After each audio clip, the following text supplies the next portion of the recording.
Hi. I've been a little bit obsessed with pumpkins the past few weeks because I watched a YouTube video from Shannon Green, and actually I watched more than one of them, and she also recommended the YouTubers' videos, uh, and I will have links to those videos as well that I watched. So here we go with some pumpkins.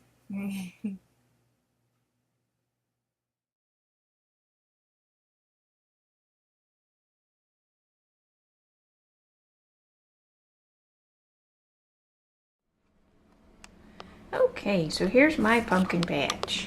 So, of the paper strip ones, this one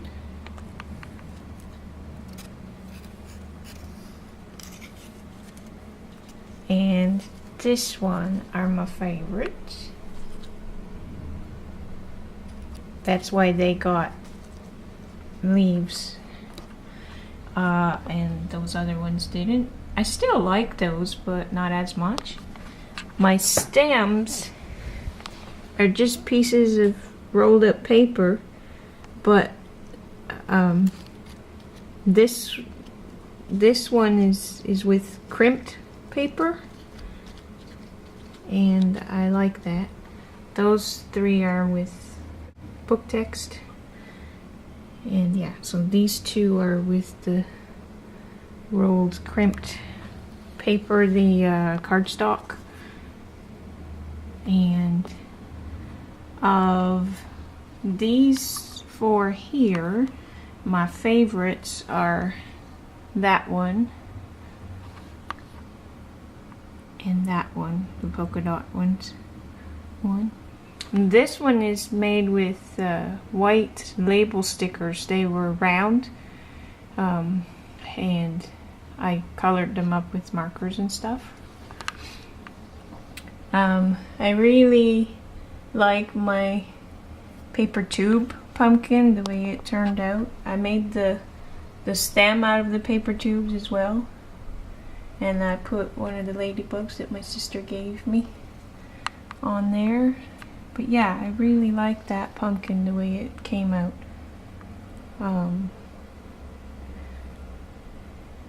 Took a while, but it was worth it. And that's just a bag from a hardware store that's stuffed in there. The bag was orange, so I thought it was perfect.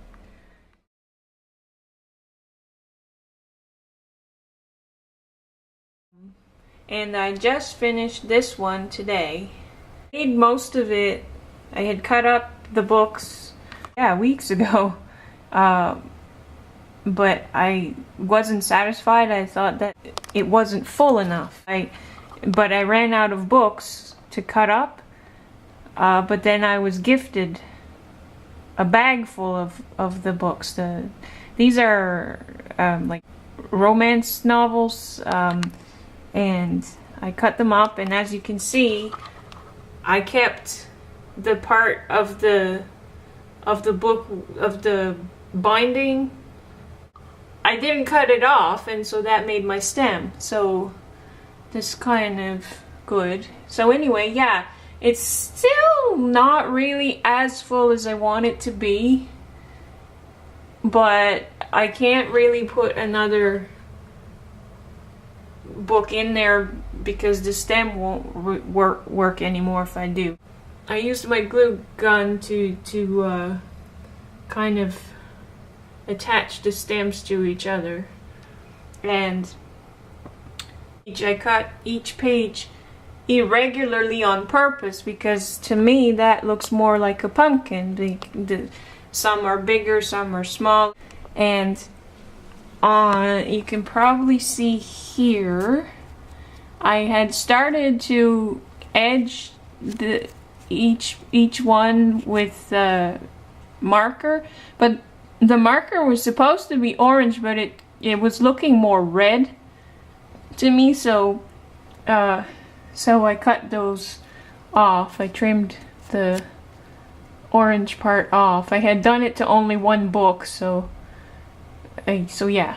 And And as you can probably see too, this book has a different color of pages.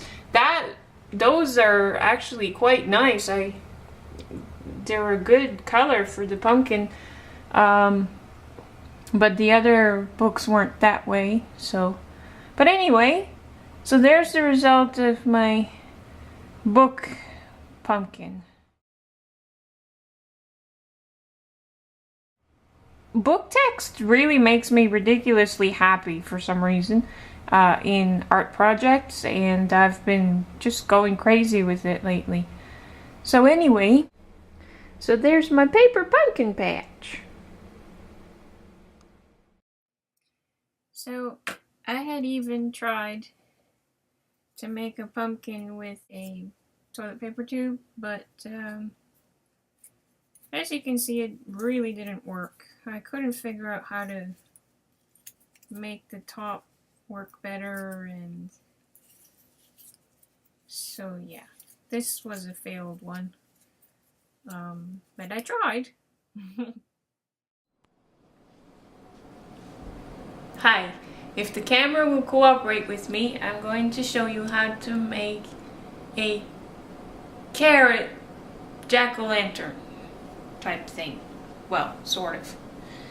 Basically, I'm making a pumpkin with a carrot. So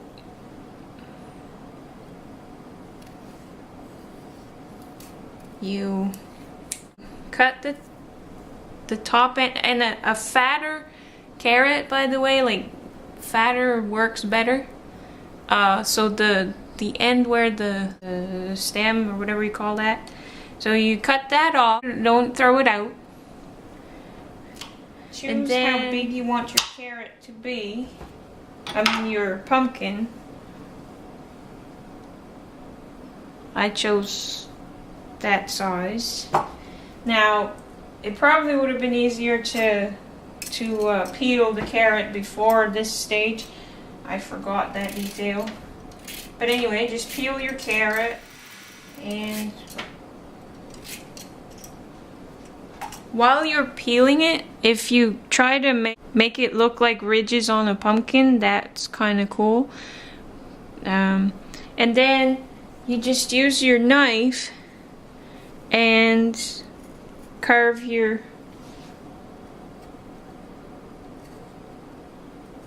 pumpkin face.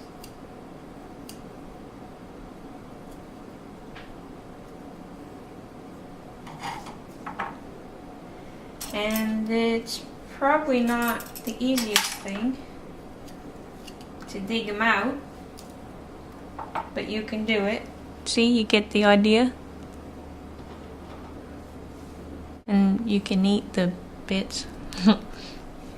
So, yeah, if you want a slightly healthier snack around Halloweeny season,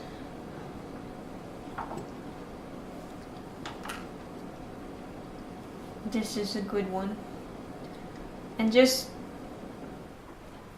making the traditional triangles is easier, but I mean, you can get creative, and depending on your knife, it might be easier or harder to make different shapes. And again, the digging out part is the tough part.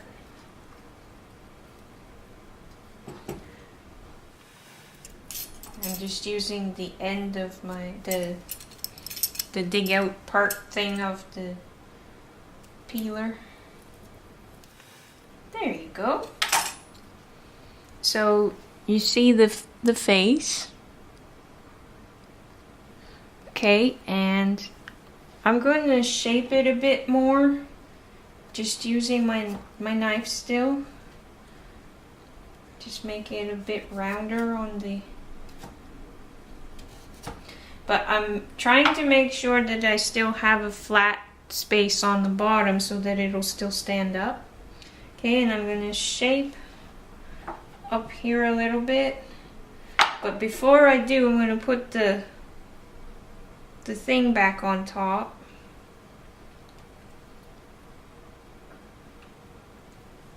And I want to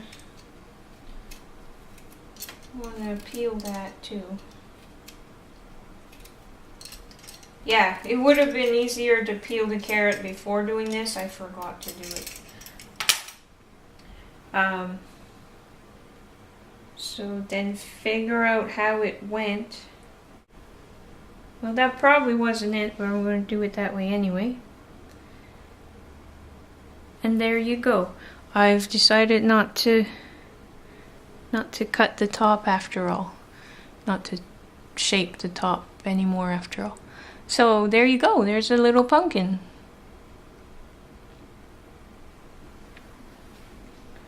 You can eat it just like that. You could dip it in stuff, in ranch dressing or whatever your favorite veggie dip is, and you could eat it raw like that, or you can cook it. Of course, you wouldn't want to eat that stem bit, of course, but yeah, you can cook it and eat it cooked. But there you go.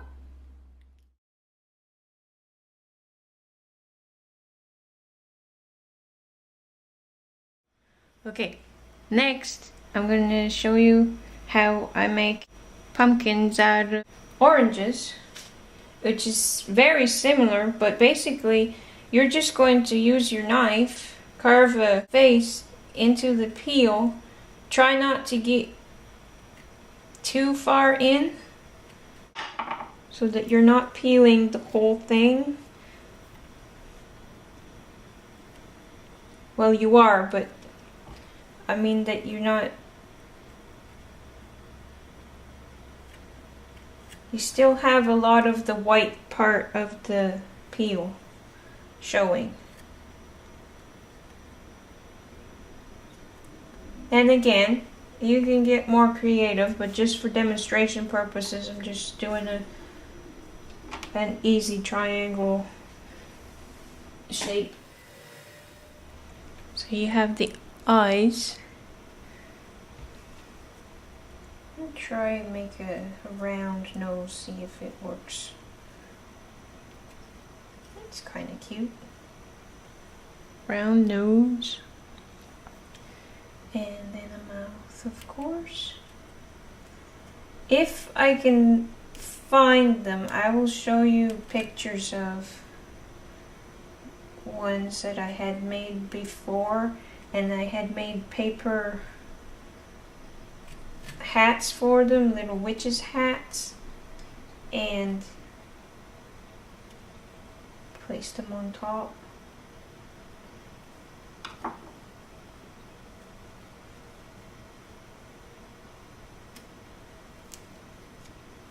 Oops. Okay, so you want to avoid doing that unless you plan to eat the orange right away.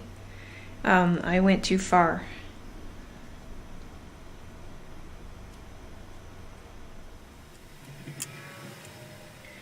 Okay, so anyway, it's not the greatest, but you get the idea. So there's my food pumpkin patch.